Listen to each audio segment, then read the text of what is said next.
Thank you, Madam Speaker.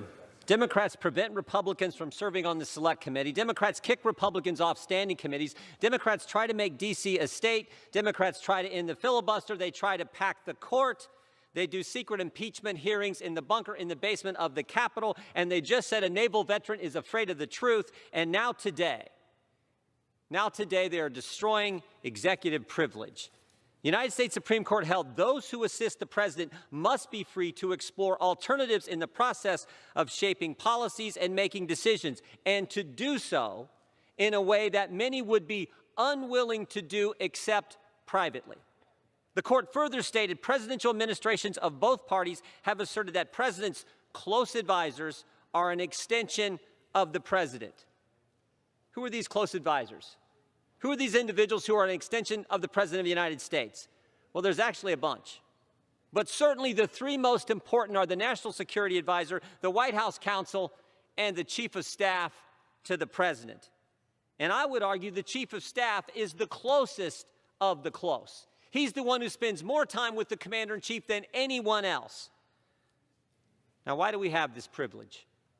Why do we have it? Why is the decision-making process between the president and his close advisors a private matter? Why is that? Well, guess what?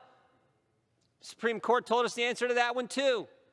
Quote, executive privilege serves the necessity for protection of the public interest in candid, objective, and even harsh opinions in presidential decision-making. Let me just say that again. Executive privilege serves the public interest. It's for us. It's for we the people. It's not for President Trump. It's not for Mark Meadows. It's not for any president. It's not for any chief of staff. It's for the country. But the Democrats, they're not going to worry about that. They're going to forget about that because they think this is good politics. They think this is all about politics. They used to care. They used to care about executive privilege when Republicans wanted information. During the Fast and Furious scandal, President Obama asserted executive privilege for bureaucrats at ATF and DOJ. And think about it.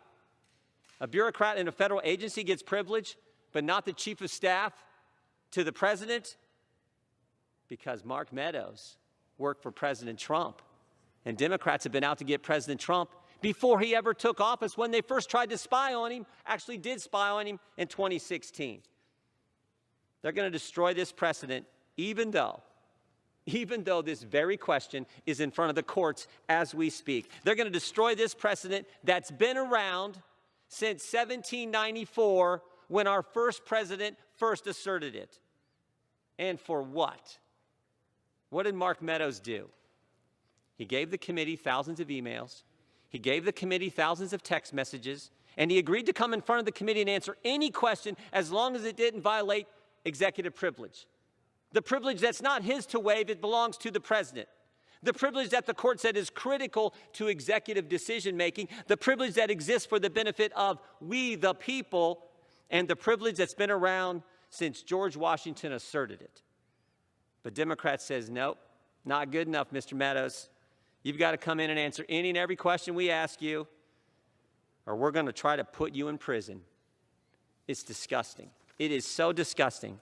Think about it. We weren't allowed to know who the anonymous, so-called anonymous whistleblower was when they tried to impeach President Trump, did impeach President Trump, but Democrats can destroy executive privilege. We weren't allowed to, the country wasn't allowed to know what took place in that bunker in the basement of the Capitol during impeachment, but they get to know any and everything they want about conversations between the president and his top advisor. This is so wrong. Democrats on the Select Committee, they also can't make up their minds. With Steve Bannon, they said, you have to appear in person to assert any privilege. And because he didn't come, they held him in contempt. With Jeff Clark, they said, come in person, assert privilege, which he did. And they said, nope, that's not good enough, and they held him in contempt. And now with Mark Meadows, he gave him thousands of documents and agreed to come. And they still said, not good enough. Not good enough. What a charade. Make no mistake. Make no mistake. When Democrats vote in favor of this resolution, it is a vote to put a good man in prison. That is what don't pretend to argue either. Don't even attempt the argument. No, no, no. This is just a House acting. The Justice Department will make a decision whether to prosecute or not. Come on, is there anyone who believes that? It took the Attorney General all of 5 days to treat parents as terrorists. All of 5 days. If a left-wing political group can write the White House asking the Department of Justice to use the Patriot Act against moms and dads, and 5 days later the Attorney General of the United States does just that, then what do you think he's going to do when 225 Democrats in the House of Representatives ask him to put President Trump's chief of staff in prison?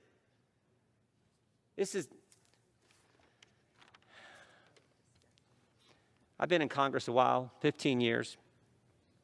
I've seen Democrats weaponize the government to attack their political opponents. 10 years ago, they used the IRS to target good people around this country, good conservative people. 5 years ago, they used the FBI to spy on, abused the FISA process, used the FBI to spy on President Trump's campaign. 2 months ago, it was the Department of Justice using the Counterterrorism Division at the FBI to put a threat tag, a label, a designation on parents who had the gall to go speak up at a school board meetings and defend their kids, speak out against some crazy curriculum. And now they're destroying executive privilege. Now they're attacking that. And this might be the worst. Destroying a precedent that has been around since George Washington and treating Mark Meadows as a criminal. Mark Meadows is our former colleague. He is a good man, and he is my friend. And this is as wrong as it gets. And I think deep down, everyone knows it. I think they know it as well. They know this is wrong. We've all served with this guy. He is co-sponsored. He's done more work with Democrats than probably any Republican. We all know what a good man he is, and this is as wrong as it gets. You all know it. But your lust for power, your lust to get your opponents is so intense, you don't care. I hope you reconsider. I hope we don't take this action. Madam Speaker, I yield back. The gentleman from Indiana reserves the balance of his time. The gentleman from Mississippi is recognized. Thank you very much, Madam Speaker. Just for the record, the gentleman from Ohio is aware of congressional oversight prerogatives. When Mr. Meadows was a member and later chairman of the House Oversight Committee, he himself demanded testimony from senior executive branch officials and chided those who failed to cooperate with congressional oversight. Madam Speaker, I yield 3 minutes to the gentleman from California, Mr. Schiff, the distinguished chairman of the House Intelligence Committee. The gentleman from California is recognized for 3 minutes. Madam Speaker, Mark Meadows was served with a subpoena for testimony and documents 3 months ago. Since that time, he has done TV interviews, published a book, produced over 9,000 documents about January 6th, which he concedes are not covered by any form of privilege. These documents include chilling text messages from the president's son, Don Jr., urging Meadows to get his father to do something to stop the violence, from members of Congress urging that the vice president simply ignore electoral votes he personally deems unconstitutional, and even after the violence of January 6th, bemoaning the fact that the effort to overturn the counting of the electors was a failure. One of the texts to Meadows on January 3rd came from an unknown caller and referred to efforts to replace the leadership of the Department of Justice and said the following: "I heard Jeff Clark is getting put in on Monday. That's amazing. It will make a lot of patriots happy. And I'm personally so proud that you are at the tip of the spear, and I can call you a friend." But notwithstanding his texts, his emails, his interviews, and his book, Mr. Meadows refused to appear for his deposition, claiming to discuss the same issues, documents, and book is somehow privileged. The inconsistency, the hypocrisy grabs you by the neck, and so does his utter contempt of Congress. Mr. Meadows is a central participant and witness to the events of January 6th, at the tip of the spear. If he can get away with ignoring the law, if witnesses summoned before Congress can merely pick and choose when they comply, our power of oversight will be gone. and along with it, our cherished system of checks and balances. Take away Congress's power to compel evidence, and you take away Congress's power to protect the public from a dangerous and malign executive. People died on January 6th. A Congress that cannot enforce its subpoenas in such an investigation is no more effective than a court in a homicide case which cannot compel witnesses to appear. We would cease to be a Congress and become a mere plaything in the hands of a despot. Mark Meadows has demonstrated contempt for Congress and for the public. Now he must be held in contempt.